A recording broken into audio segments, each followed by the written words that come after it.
मार्च महिना आता कुठे सुरू झालाय। अजून कडक उन्हाळा सुरू होण्यास थोडा अवधी आहे। मात्र धाराशिवमधील तेरणा धरणातील जमिनीला आत्ताच भेगा पडल्यात। त्यामुळे मराठवाड्यासह राज्यात पाण्याचे दुर्भिक्ष्य निर्माण होणार असल्याचं दिसतंय। पाहूया।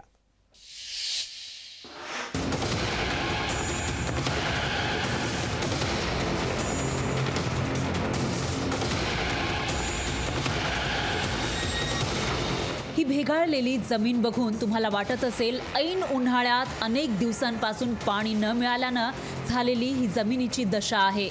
पण जरा थांबा, हा धरणाचा मध्यभाग आहे।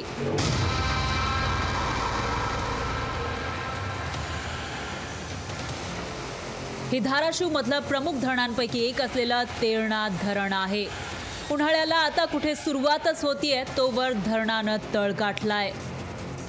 आपण धाराशिव जिल्ह्यातील प्रमुख धरणांपैकी एक असलेल्या तेरणा धरण परिसरामध्ये आहोत। या ठिकाणी जर पाहिलं तर हे धरण जे आहे ते संपूर्णतः कोरडं ठाक पडलेलं पाहायला मिळत आहे।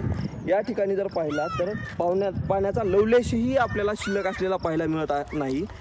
त्याचबरोबर जर पाहिलं तर येथील जे काही धरणातील हा जो काही खालचा भाग आहे, तळ जो आहे तो जर आपण पाहिला तर अक्षरशः या तळाला भेगा पडलेलं चित्र कुठेतरी पाहायला मिळतं। एकंदरीतच राज्य शासनानं या धाराशिव जिल्ह्यामध्ये दुष्काळ जाहीर करून अनेक महिने उलटून गेलेले आहेत। मात्र मदतीचा एक छदामही अजूनही जिल्ह्यातील शेतकरी असतील नागरिकांपर्यंत पोहोचलेला नाहीये।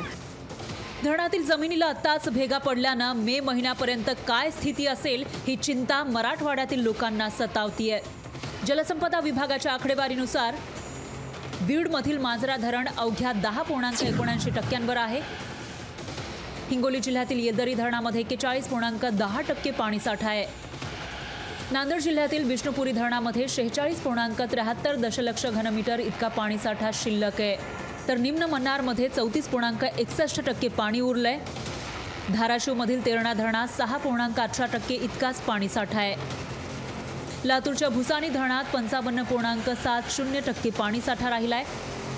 परभणी जिल्ह्यातील निम्न दुधना धरणात आता फक्त 11.37% पाणी शिल्लक राहिलंय।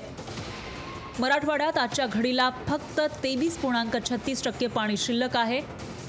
तर औरंगाबाद विभागातील 44 धरणांमध्ये 26.49% पाणी साठा शिल्लक राहिलाय।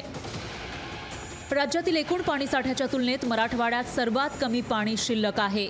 तर धाराशिवमधील बहुतांश धरणं शून्यावर पोहोचल्याचं जलसंपदा विभागाच्या आकडेवारीवरून स्पष्ट होतंय।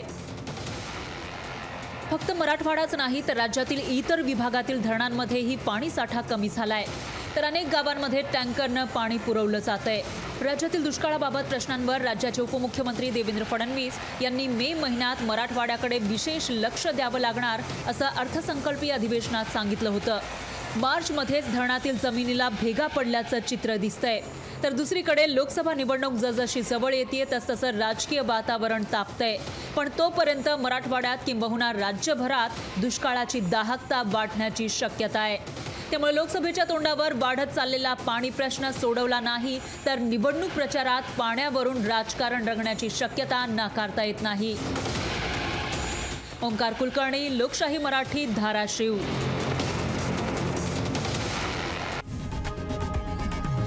लोकशाही मराठी ऐका, पहा, जागरूक रहा।